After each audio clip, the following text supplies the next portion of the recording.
News broke last week from the Wall Street Journal that Walmart is preparing to welcome its next customer, the AI shopping agent.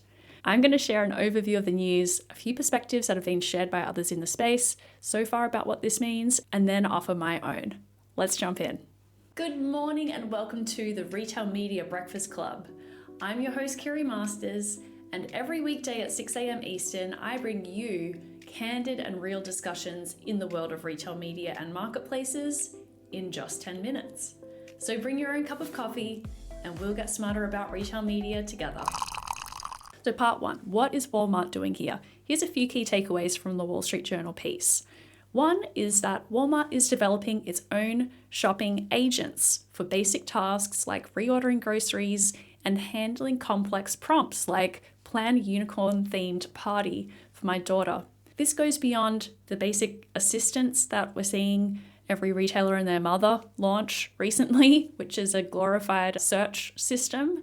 This shopping agents can conduct a multi-step process for a user and could learn preferences and things like that. So that is part one of what Walmart is doing here. Second is that they are preparing for a future where they're going to interact with external agents, with external consumer-facing shopping agents, or perhaps other types of intermediaries. So they are pursuing a double track here, both with developing their own and opening up the possibility for other agents to interact with their product catalog and assortment and things like that. Walmart's CTO says that agent-to-agent protocols are being developed, but they're not yet ready, which is quite interesting. We're going to get into this a little bit more. These protocols let third-party agents communicate directly with retailers' agents.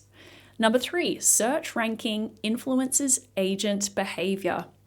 OpenAI's operator considers how prominently pages rank in web searches, including paid ads.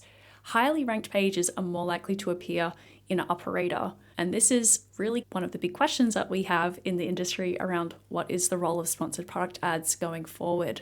Number 4, interoperability is a long word. It's difficult to say. We're all going to need to start practicing this one. Walmart is preparing for customers using both Walmart's own agents and third-party agents. And takeaway number 5 from this article is that agent shopping is fundamentally different. Bots may ignore emotional imagery, and retailers will need split-second pricing decisions.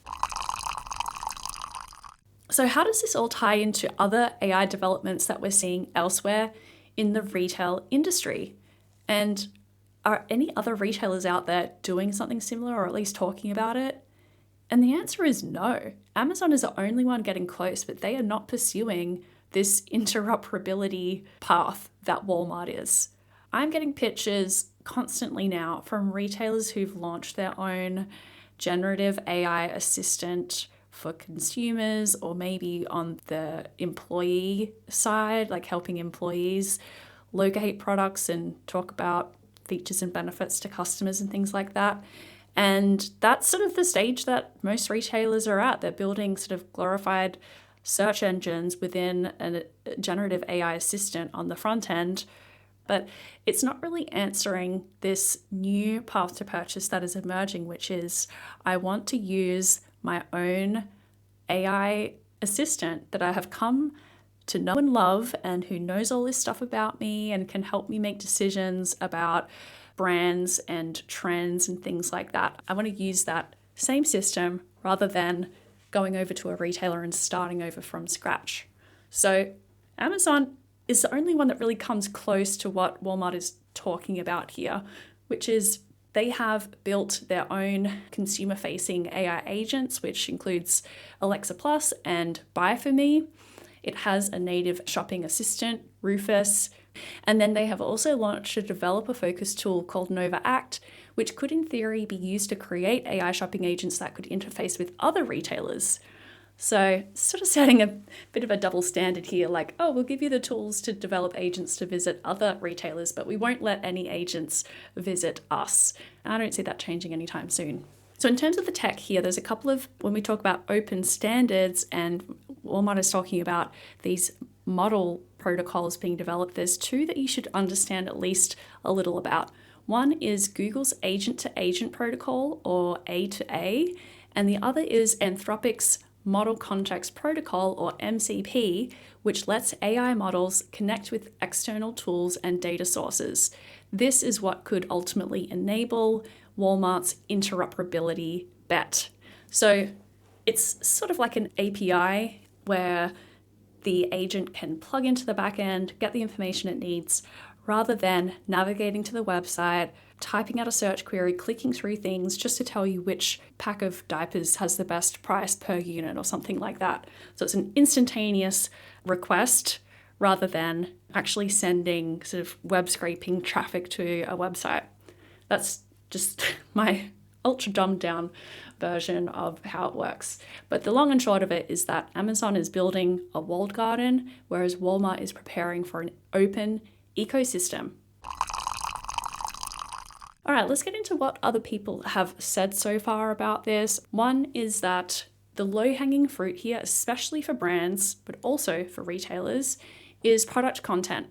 So my old friend Eric Heller made this point that one thing we should never lose sight of is the importance of complete PDPs. I still see pages without complete or informative images, or that are missing key information in the search bullets. It won't matter how good your machine-to-machine API is if you have incorrect information on the PDP. And I agree, it's a great call for many brands and for retailers too, is the content needs to be up to date. Even Amazon, I saw something recently, they are very clearly reconciling information from their catalog with D2C sites, particularly for their agent capabilities too.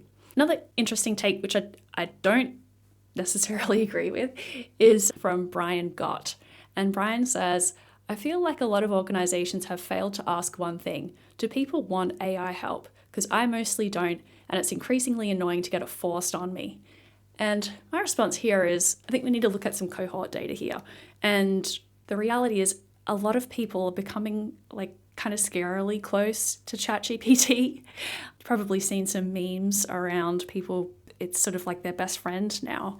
For what it's worth, I agree that the AI assistants on retailer sites can be very underwhelming, including Rufus. So I do not disagree there. But what we're talking about here is not just an AI assistant on a website that's kind of dumb. We're really talking about your own personal AI agent that understands you, and it's that experience of collaborating with a ChatGPT, for example, on product discovery. That is amazing. And that's what this kind of technology is going to be solving for, not putting another chatbot on a retailer.com. Some other thoughts from my side. One is, what the heck happens to sponsored product ads? This is really top of mind for a lot of people. Do agents see them? I've seen one post suggesting that Operator focuses on the top product results, which include sponsored placements, but I think there's a little bit more investigation required on how agents actually process paid placements versus organic results. I haven't seen a whole lot of research there. I'd love to hear if you... Number two, retailers are rushing to build these proprietary AI assistants, but my question is, what is the opportunity cost of doing that versus preparing for third-party agent integration? Walmart, their move is hedging. They're doing both. They also have a lot of resources, so they can afford to do both. And I see all these retailers out there adding the chatbot, kind of sucks, and hoping that there's going to be some excitement around that, and there isn't. People don't like them.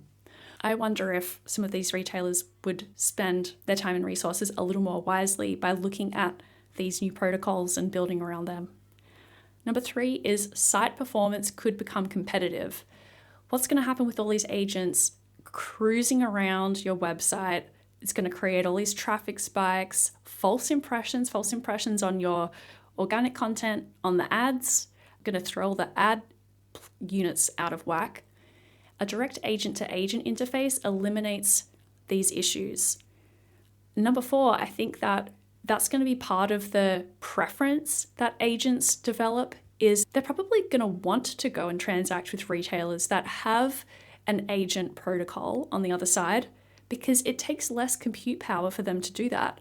One of the interesting takeaways after OpenAI Operator launched was people were blown away by what it was able to do, but the common takeaway was it took a long time to do it.